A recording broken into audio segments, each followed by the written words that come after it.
그럼 먼저 서프라이즈 씨의 은퇴자 커뮤니티 소식부터 가볼까요? 작년 말부터 올해 봄까지 40건이 넘는 절도를 저지른 두 남성, 데니엘 데이비스하고 토드 슐라바움이 체포되었다고요. 주로 잠기지 않은 차나 차고를 노렸다는데 피해 규모가 상당했죠. 네, 맞아요. 피해액이 수만 달러에 달합니다. 골프채, 보석, 총기 이런 건 물론이고 심지어 한 분은 6만 달러 상당의 야구 카드 컬렉션까지 도난당했다고 하니까요. 이들의 그 휴대폰 기록이랑 감시 카메라 영상 이런 게 결정적인 증거가 됐다고 합니다.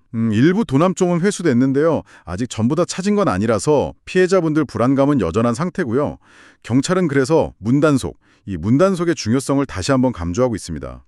특히 은퇴자 커뮤니티라서 주민들 심리적 타격도 클 것 같아요. 아, 그렇군요. 안전 문제는 또 다른 형태로도 나타나고 있네요.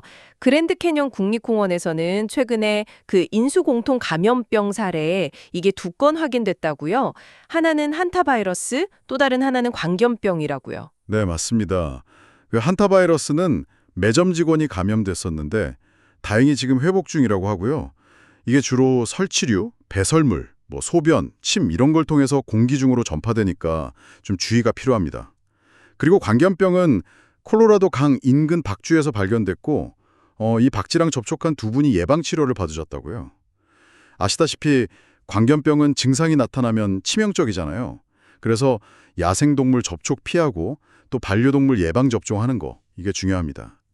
이런 소식들이 결국 인간이랑 자연환경 사이의 어떤 건강 위험을 다시 생각하게 만들죠. 네.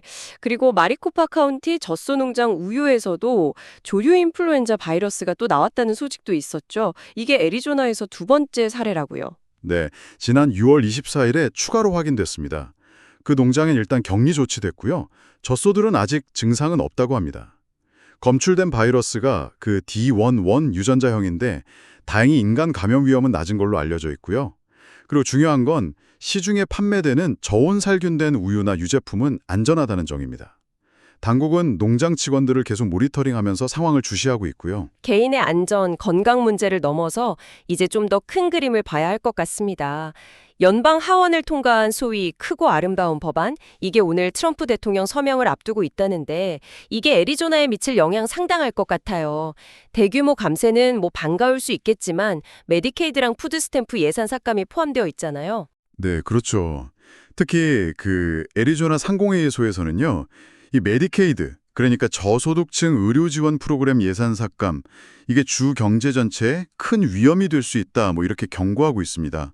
자체 연구를 보니까 메디케이드 지출이 10억 달러 줄면 애리조나에서 일자리가 3만 6천 개 이상 사라지고 경제 생산량도 37억 달러 줄 수 있다, 이런 분석이더라고요.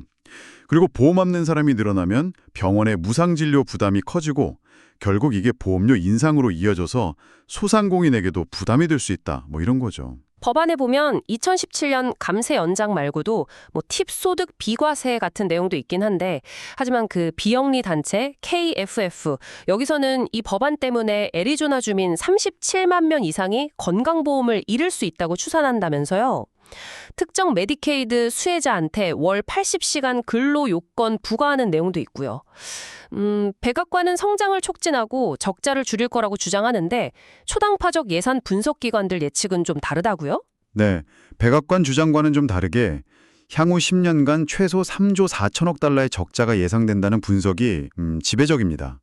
그래서 애리조나의 후안 시스코마니 의원 같은 일부 공화당 의원들조차도 메디케이드 약화 같은 걸 이유로 반대 의사를 표명하기도 했고요. 다만 이 예산 삭감 조항들은 당장 적용되는 건 아니고요. 2026년 중간선거 이후에 발효될 예정이라서 당장의 영향보다는 좀 중장기적인 파급 효과를 지켜봐야 할 것 같습니다. 아, 그렇군요. 정책의 영향은 좀 시간이 걸리겠지만 당장 대비해야 할 자연재해도 있습니다. 몬순 시즌이잖아요. 최근 톨리슨에서 번개 때문에 주택 화재가 있었죠. 다행히 인명피해는 없었다지만요. 네, 맞아요. 특히 그 강력한 양전화 번개는 정말 큰 피해를 줄 수 있거든요. 그래서 전문가들은 피뢰 시스템, 그러니까 라이트닝 프로텍션 시스템 설치를 권장하는데요. 이게 흔히 생각하는 것처럼 번개를 유인한다기보다는 만약에 맞았을 때 그 에너지를 안전하게 땅으로 흘려보내는 통로 역할을 하는 겁니다. 더불어서 집안의 가전제품 보호하기 위해서 서지 보호 장치 설치하는 거, 이것도 중요하고요.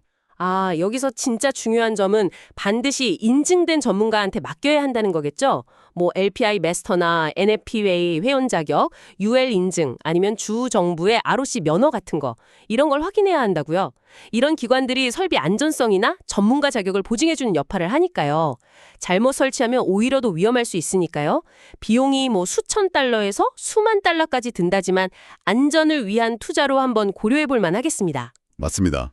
네, 비용은 들지만 혹시 모를 그 화재 피해나 전자제품 손상 비용 생각하면 장기적으로는 이득일 수 있죠. 네. 오늘 저희는 이렇게 애리조나의 여러 소식들을 쭉 살펴봤는데요. 절도범 검거 소식은 좀 안도감을 주지만 동시에 지역사회 안전망이 얼마나 중요한지 다시 생각하고요. 또 그랜드 캐니언이나 마리코파 카운티의 건강 관련 소식들은 보이지 않는 위험에 대해서 우리가 계속 경계를 해야 한다는 걸 알려주는 것 같습니다. 네, 그리고 연방 예산안 논의는 거시정책 결정이 우리 지역 경제, 또 개인의 복지에 얼마나 직접적인 영향을 미치는지 보여주었죠. 마지막으로 몬순 시즌 번개 대비책은 결국 자연 앞에서 우리가 어떻게 준비해야 하는지를 다시 한번 일깨워주는 것 같고요. 그렇네요.